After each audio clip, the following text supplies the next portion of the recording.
Human life is a flow, a movement from basic physicality and animal instincts to awareness of the sublime. And it is the search for happiness that moves human beings from their animal existence to their sublime potential.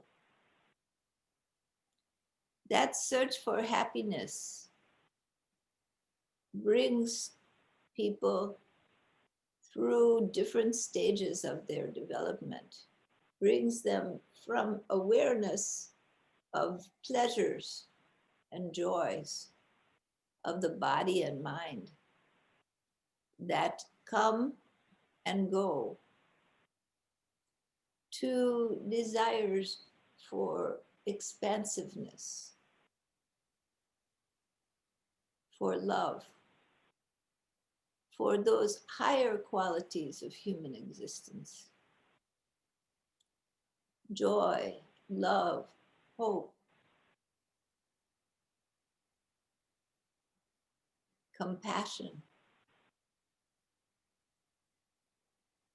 When these more subtle tendencies of mind begin to dominate,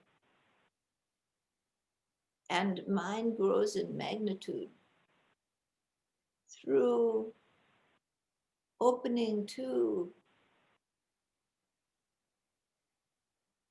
the spirit, the consciousness underlying human existence, then the infinite one comes forward. The infinite one begins to express.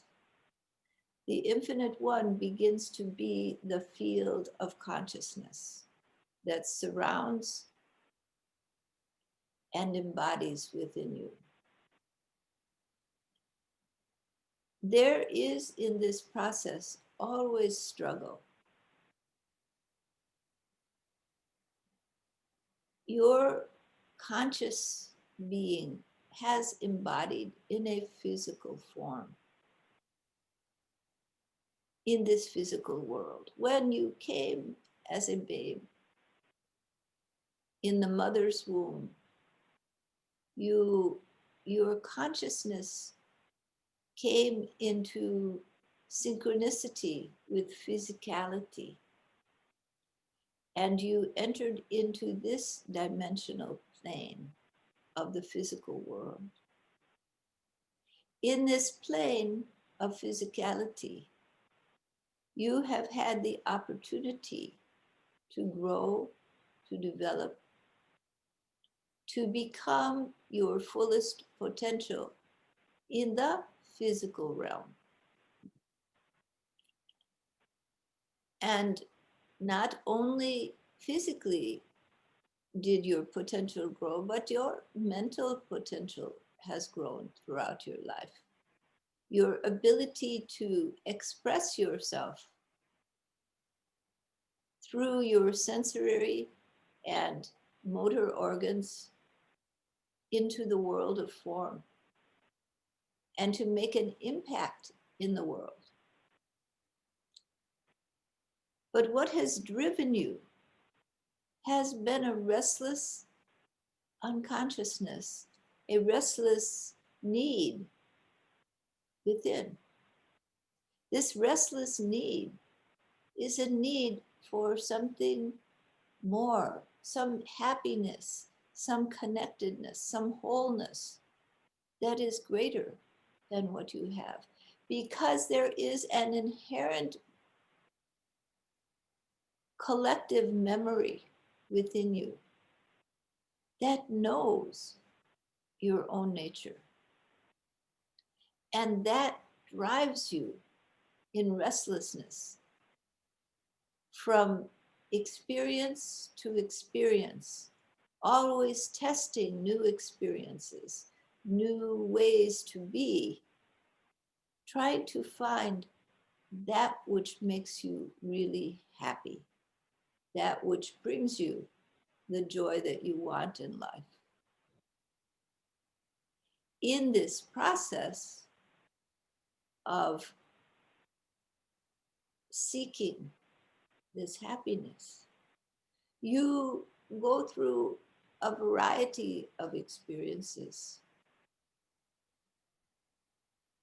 There is the seeking of happiness in the physical realm, in cars, houses, money, security, attempting to secure your being in the physical realm. And for some people, that becomes their entire life. And they never have the opportunity to seek beyond it,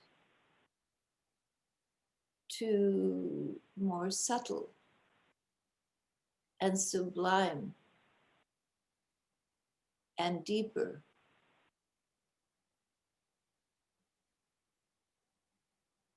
causes for happiness, connections. Because there is inherent in human beings the desire for connectedness. And even in the most simple of societies, you will see that human beings, as other animals, as all life, seeks to connect in the interwoven network of life. People seek love. They seek connection with family, with friends, with that which feels aligned with them. Even ideas, beliefs, ideologies that feel aligned. And it is through that seeking of connection, that seeking for wholeness, and the variety of experiences that are tried and given up, that eventually you come to a place inside of yourself where you realize that there is not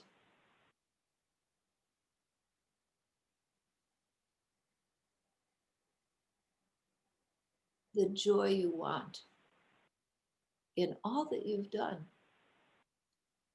And some people are very successful in life and realize, even though they've had success, they have not achieved that deep meaning, that deep purpose, which brings real happiness. Other people have suffered a great deal, and through their own suffering have learned to care for others, to understand the pain that people have, and to move beyond themselves in service to others, ignoring their own pain in love and care for other living beings.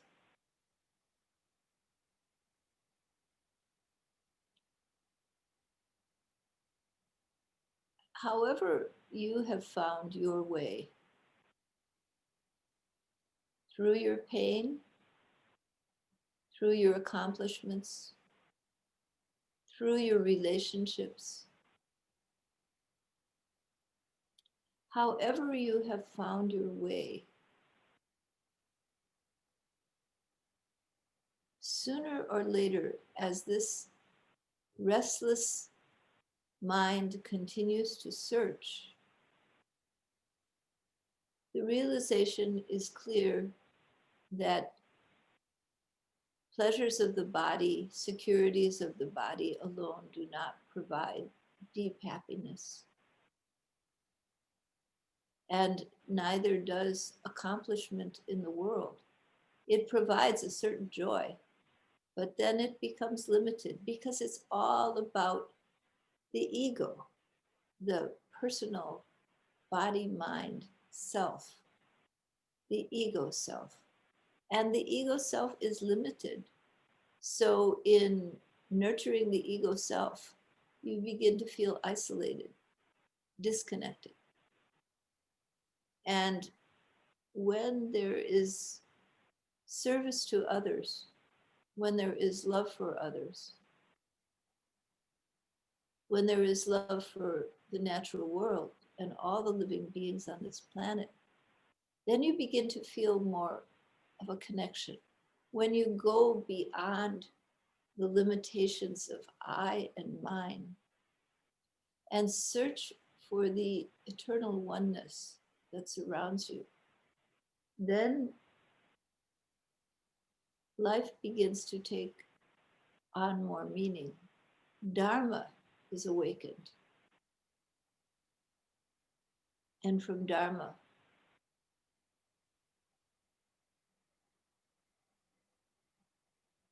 the truth of your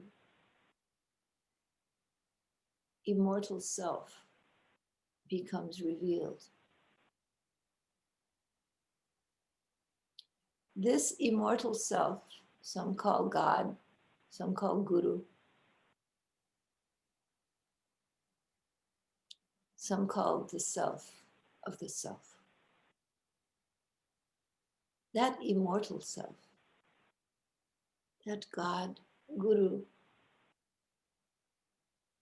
is a presence all around you, within you. And as you bring your awareness, bring your attention away from the everyday life, away from your mundane existence, and into that consciousness, into the sublime, you begin to realize that there is an immortal nature. It is sometimes experiential, but it is also a knowledge that you carry within you, a knowledge of the Supreme. That immortal nature is more than a passing experience. States of samadhi and unitary consciousness come and they go. You will notice that at times you are in divine bliss. You feel those moments, whether they're moments or hours, you feel that blissful consciousness. You have all felt that at some point in your life, one time or another, or you would not be listening to this. It can come in many forms, deep in meditation, in awareness in nature, in love with another human being, where you feel expanded beyond yourself. You feel no longer limited to this body, mind, ego. And when that experience comes of the freedom and boundlessness, the lack of limitation, the openness, the love that is free flowing, the heart expands and you feel a connection that is beyond anything that you experience in the ego self. And it makes you happy. When it deepens, it becomes ananda, bliss, consciousness. And so this happiness is real. It is eternal. It is forever.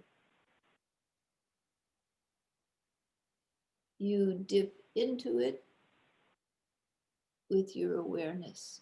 But then living in a body, your awareness comes back to the body, the mind, and your daily tasks.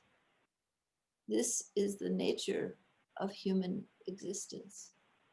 Even when you dedicate yourself to long hours of meditation and you learn to regularly contact this blissful consciousness, sometimes you meditate, it doesn't come, you don't feel it, yet you do your duty, you do your meditation. Because you know it's there.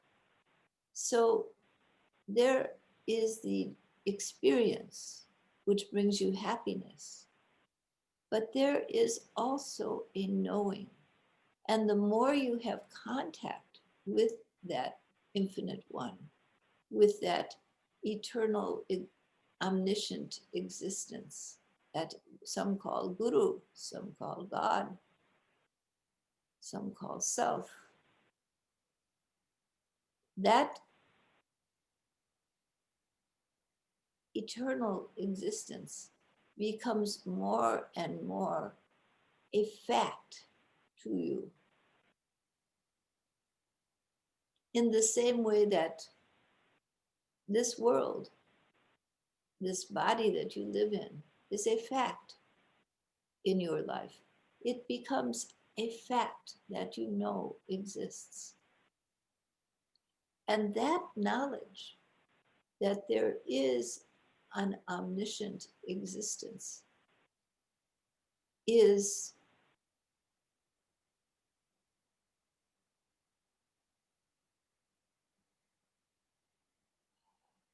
eternal. It remains with you.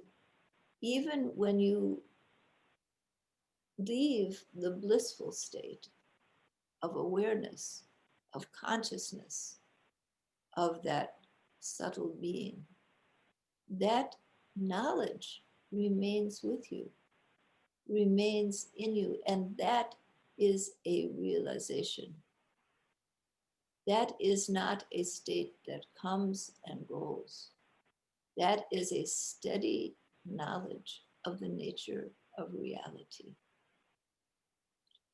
And the steadier that knowledge comes, the more it becomes steady in you without alteration, the deeper your realization.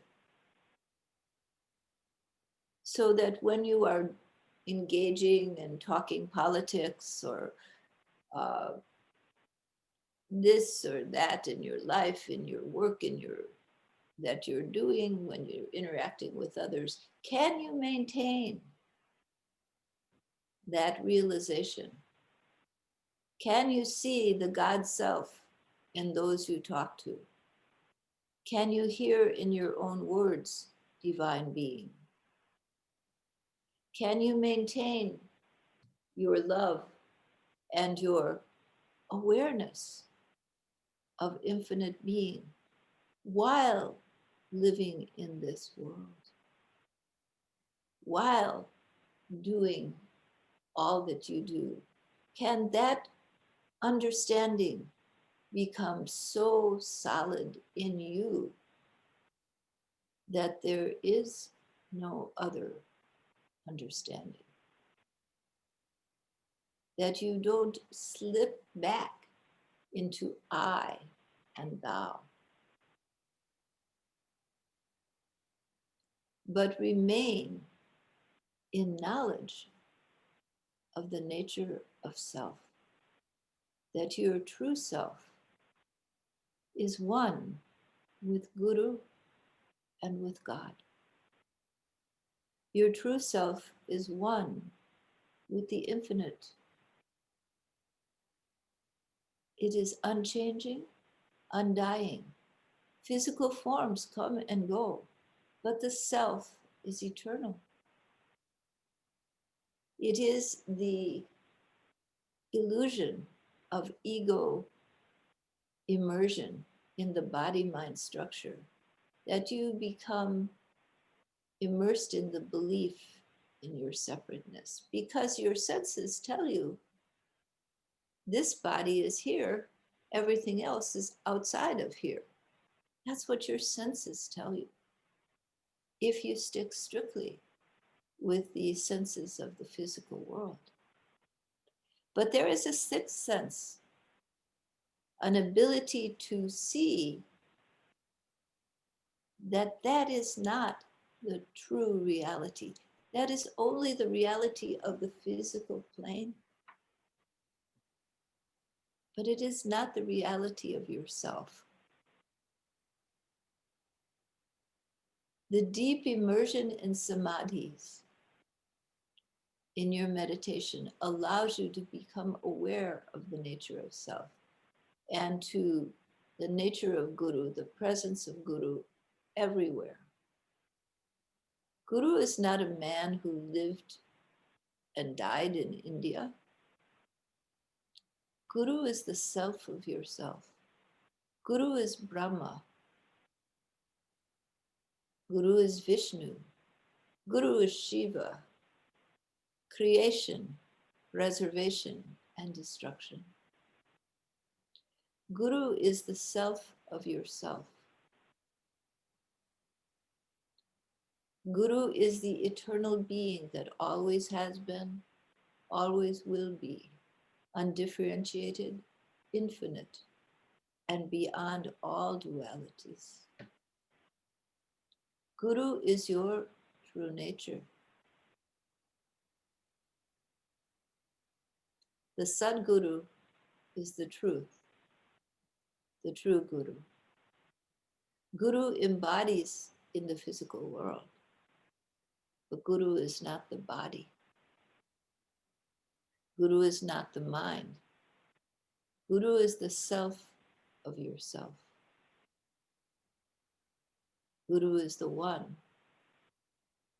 eternal, infinite being. Guru never was born and never will die. Guru always has been, always will be, infinite, immortal, the self of yourself.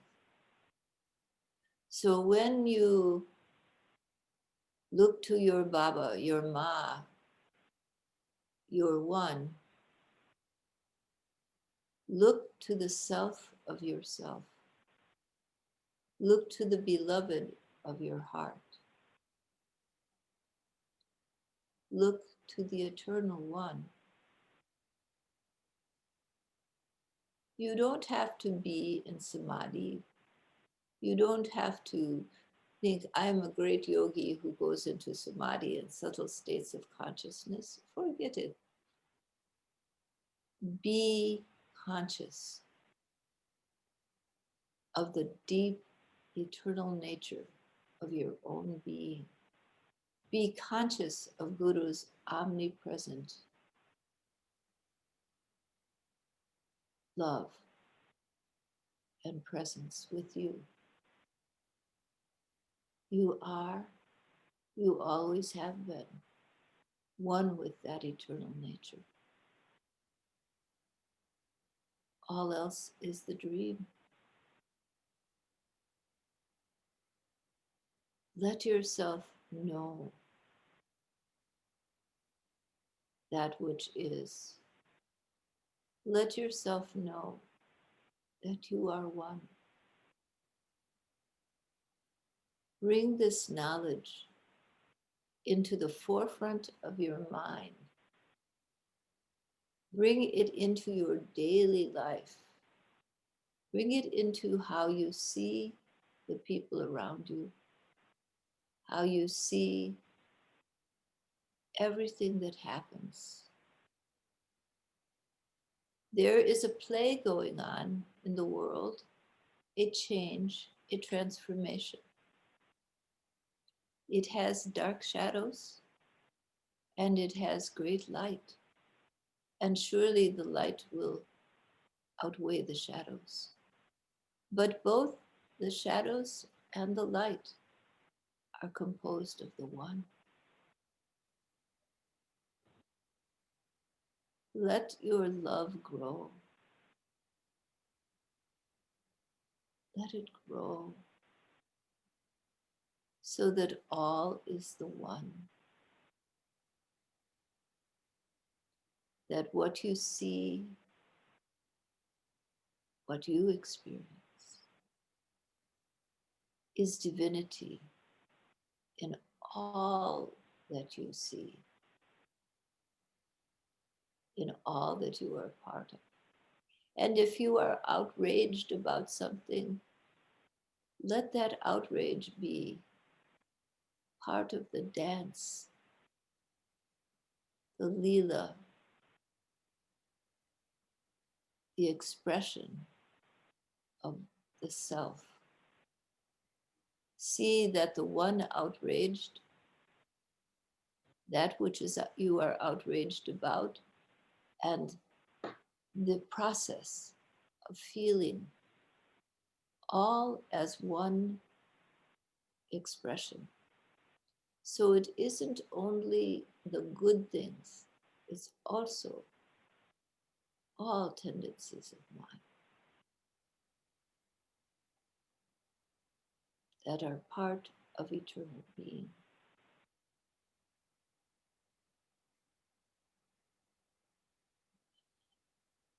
All right. Are there any questions?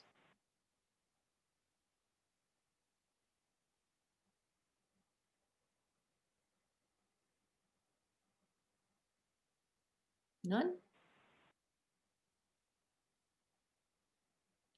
Remember this always. Remember, even though you are not in a state of bliss and samadhi, the eternal self is always with you. Let that knowledge go deep. All right.